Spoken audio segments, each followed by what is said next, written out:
name is Dana Golden, continuing on with the national security implications of nuclear energy.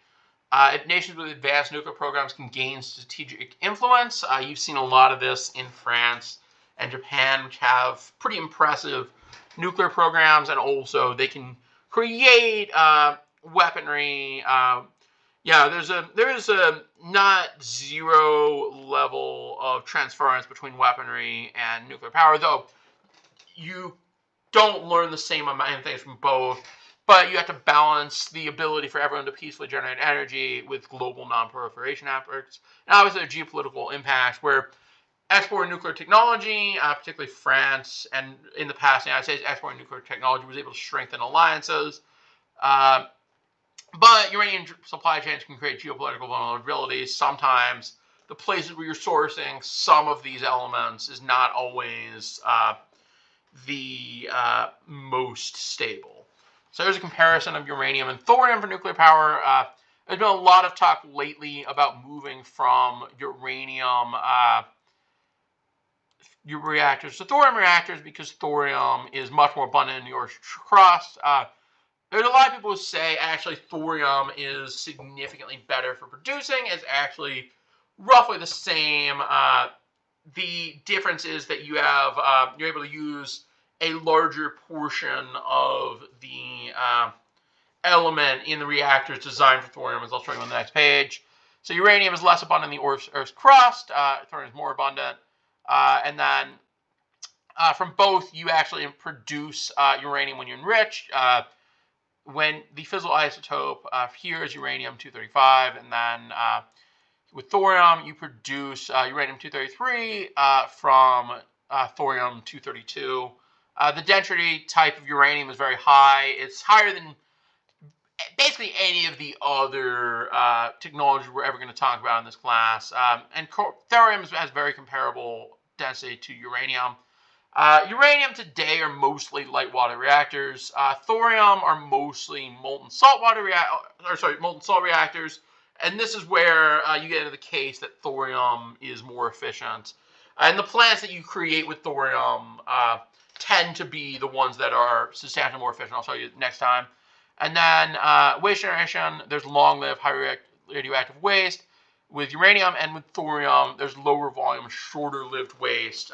This is very important for the economics of the technology, because the underlying economic technology depends on how much energy you're generating and how long you have to store it. Nicely, thorium is a much lower risk than uranium because it's less highly enriched.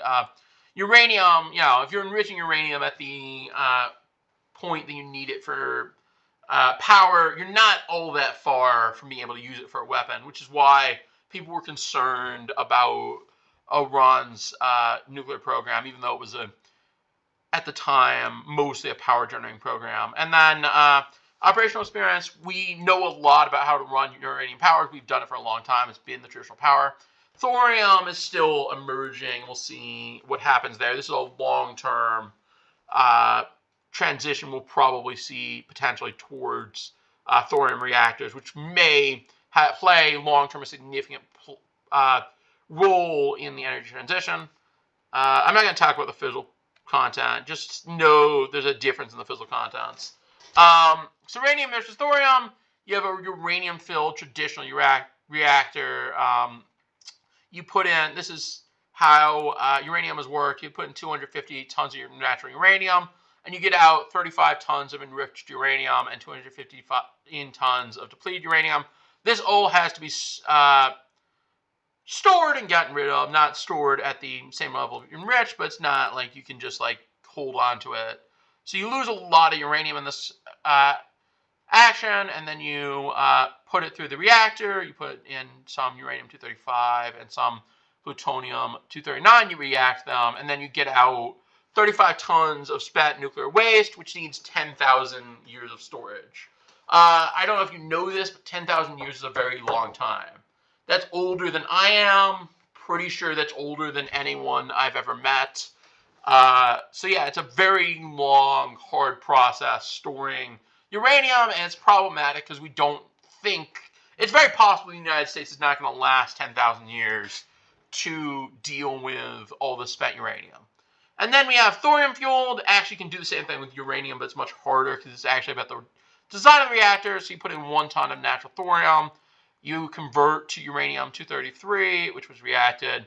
And this produces about 1 ton of fission products free of plutonium, 83% of which are stable than 10 years and can be recyclable, and 17% need storage for 300 years. So this is where the idea of you only need 1 ton of thorium to create the same amount, about the same amount of electricity as 250 tons of uranium. So it requires a lot less electricity. This is for producing 1 gigawatt from a uranium-fueled power plant and a 1 gigawatt thorium-fueled power plant. Just a reminder, you need 250 more tons of natural uranium than tons of thorium, which, think about when we're going through LCOE of nuclear power plants, think about how that affects the LCOE. You need less fuel, and you're producing way more power. And ask yourself, is thorium the future?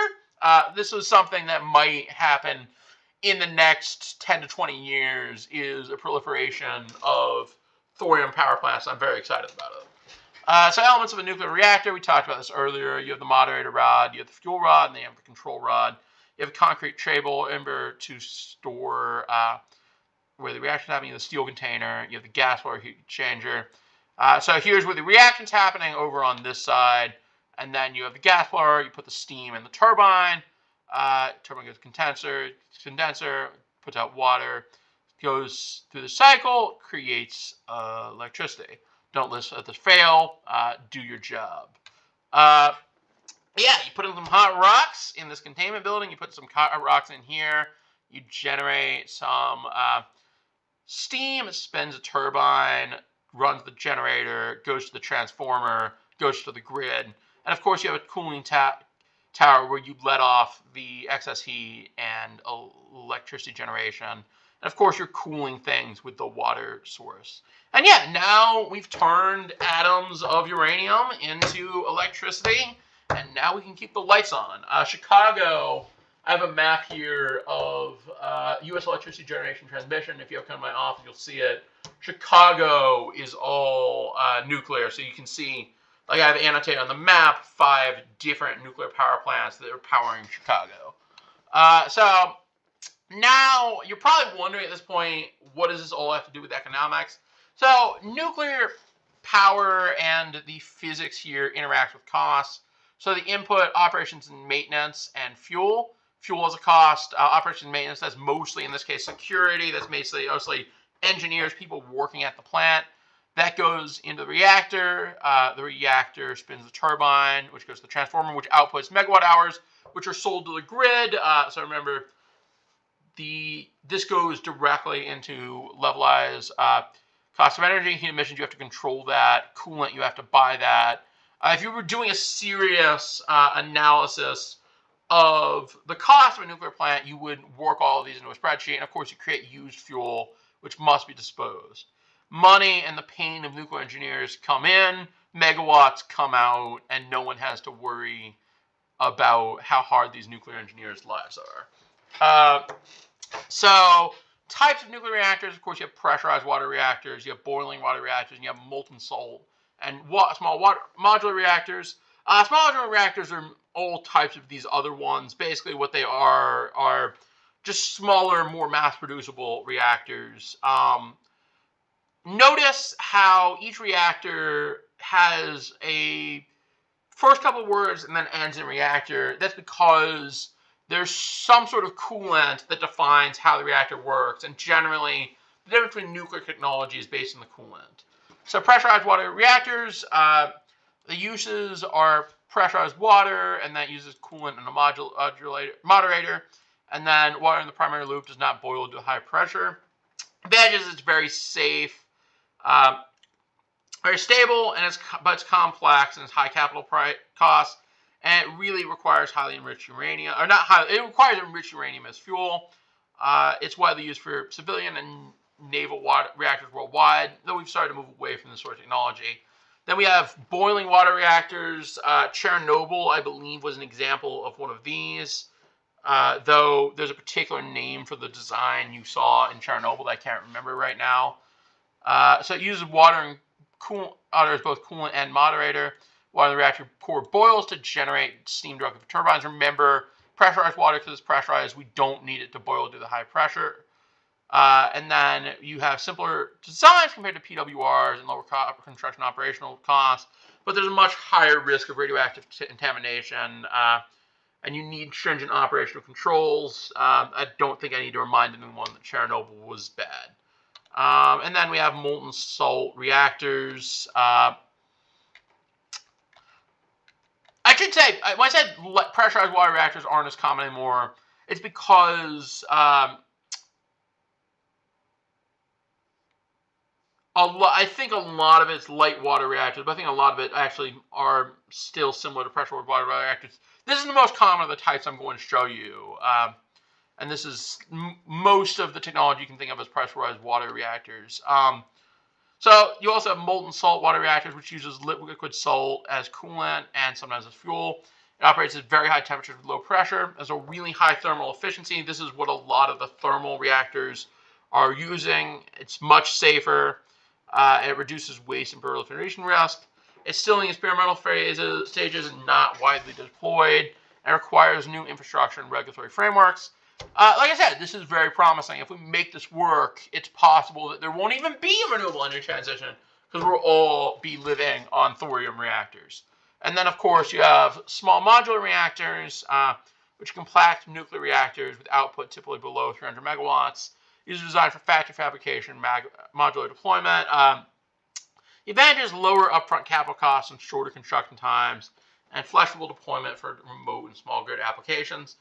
Challenges is a high cost per megawatt, though this is somewhat disputed because it's believed that even though there's a high cost per megawatt, it's better because the low capital cost means there's a lower total LCOE. This is hotly debated, and we won't know until one of these become commercial, which has not yet happened. Actually, we won't know if several of these become commercial, so we need to have several of them to know like what the actual cost structure is, because you can learn the cost structure over time. Requires regulatory approval and market adoption. So here's an economic comparison of different reactor types. PWRs, high capital costs, high operational costs, high waste management, moderate fuel utilization, slow deployment speed, very established. Molten salt reactors are experimental, and small modular reactors are emerging. This technology we're still working out. Small modular reactors, the science is there, but the economics is not necessarily there. Something some of you could work on. Capital costs of small modular reactors are low. Operational costs are low. It doesn't require a lot of people to generate nuclear on the small scale. Moderate waste management, and then high fuel utilization similar to molten salt reactors. And then it's very quick to deploy these.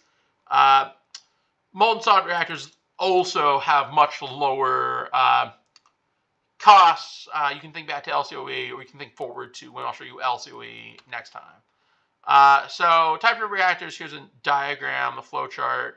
I didn't talk about all of them, but here are the different ones. Thermal, you can have thermal, and then you can have fast metal.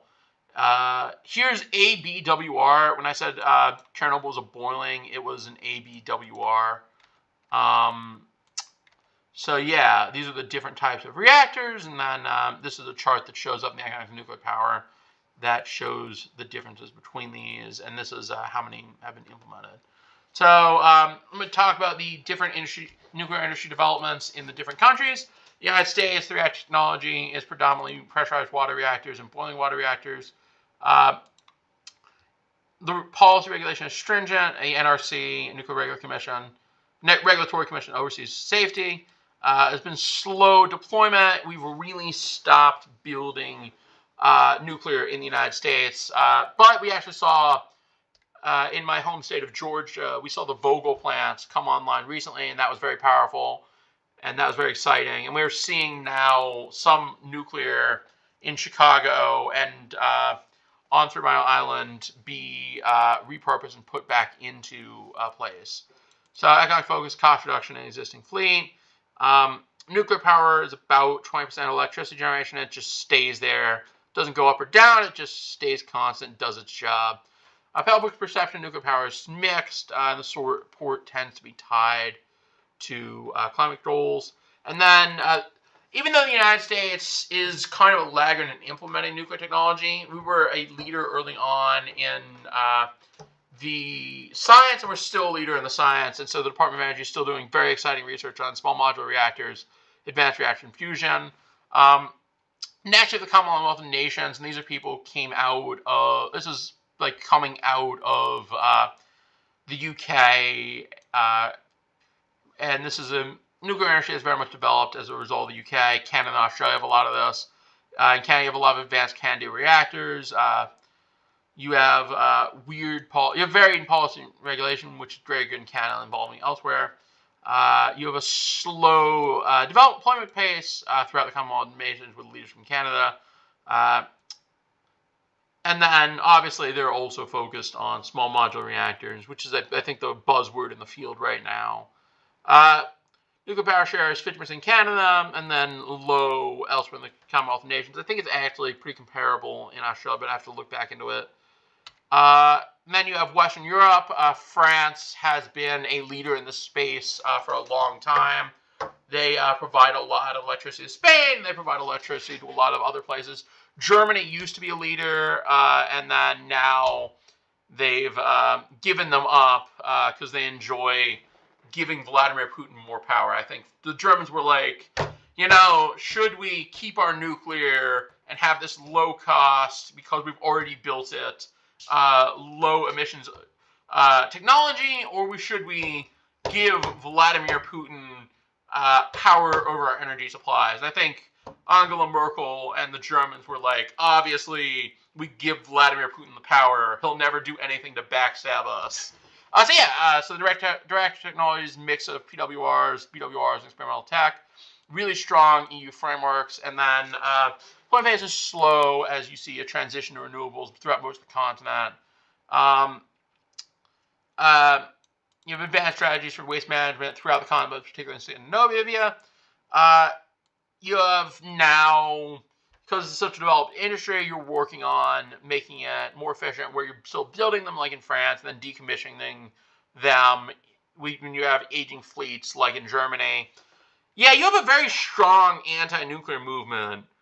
This is a very weird thing to me, because it's very clear that nuclear energy is like one of the hallmarks of the success of Western Europe. And there aren't a lot of other hallmarks, and like, Western Europe has decided that they don't want it. But yeah, Germany just gave it up for what I thought was basically no reason.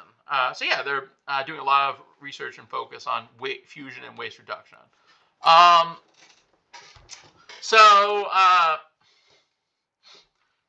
East Asia, particularly Japan, interestingly enough, Japan does not have a lot of natural energy resources. So they were a leader in nuclear energy for a long time, despite being the only country that has had like a very negative experience with nuclear weaponry.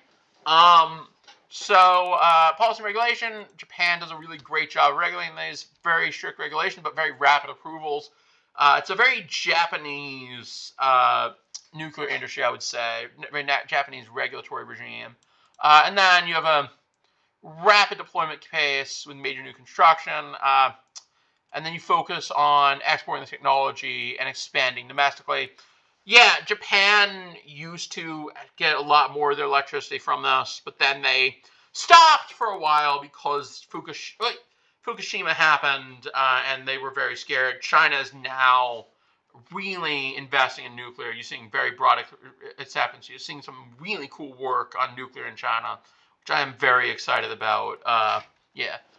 So key reactor factors, and when you think about which reactors to choose and what to invest in, and where to put the innovation to come in, think about cost effectiveness, safety, purity, non-proliferation, grid appropriateness, and fuel cycles.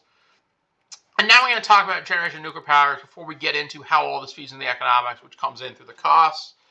So generation 1 were early prototypes of different designs. These were, like the Fermi reactor, these were reactors that weren't really ready for prime time, but just demonstrated that could be done. Generation 2 were commercial power plants designed to be economical and reliable, mostly light water reactors. Generation 3 were Generation 2 nuclear reactors with improvements in fuel technology, thermal efficiency, modular construction, safety systems, and standardized design. These had 60-year operational lives. They were very nice reactors. None of them were really built in the United States. You now have what some people argue is Gen 3 Plus, which is an evolutionary improvement on Gen 3. An example of this in the United States is Vogtle down in Georgia. Really lovely power plant that it's just great that got built. And then Generation 4, we're seeing small modular nuclear reactors and molten salt reactors that are designed for efficiency, because efficiency is the most important thing right now. We've got safety figured out. We just need to bring the cost down, and then nuclear can take over. So Generation 1, early prototype reactors. Generation 2, commercial power reactors. Generation 3, advanced light water reactors. Generation 4, evolutionary design. Or Generation 3 plus evolution designs. And then Generation 4, just major changes with small modular reactors and the molten salt reactors, and we haven't seen any implementation of Gen 4 nuclear reactors commercially, though some exist. So why did nuclear fall out of favor? It seems like a great technology. It's relatively safe. It's actually relatively safe, safer than pretty much any of the other technologies, despite what some people think. Most people think nuclear went away because of security concerns. People stopped building nuclear in the United States environment. That's just not true. These people are wrong, or maybe not Japanese. In Japan, there really was a push away from nuclear because of Fukushima. But everywhere else, nuclear has gone away. I guess in Germany, they were concerned about environmental concerns, but they didn't have anything to worry about. They just, the Greens got into the parliamentary coalition and just really did some poor work from a long-term perspective. Just a reminder that Chernobyl and Three Mile Island had active generators as recently as 2019 and will again soon. They're reactivating Three Mile Island. Chernobyl recently became deactivated. So nuclear, if you were going to have anywhere fall out of safety, besides, of course, Fukushima, Chernobyl and Three Mile Island would be where it would happen, because those were places that had direct incidents with not being safe. They continued to use nuclear for decades.